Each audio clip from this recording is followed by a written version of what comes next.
Madel! Napadalaw ka! Oh, umupo ka. Kuha mo kami ng juice, Manang.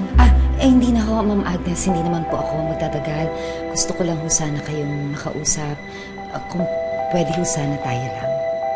Manang, iwan mo muna kami. Sige po, Ma'am.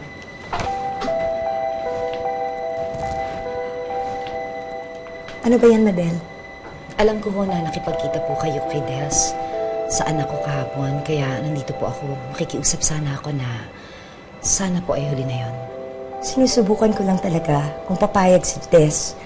Kasi nanghihinayang ako na hindi siya makapag-aral. Problema ko na ho yung pag-aaral ng anak ko. Ako ang kanyang ina, kaya huwag niyo na hong alalahanin yon. Kaya please, huwag niyo na hong guluhin si Des. Layuan niyo na ho ang anak ko. Madel, ano ba nagawa ko sa iyong kasalanan? Bakit gusto mong layuan ko ang anak mo? Bakit ayaw mo kaming maging magkaibigan?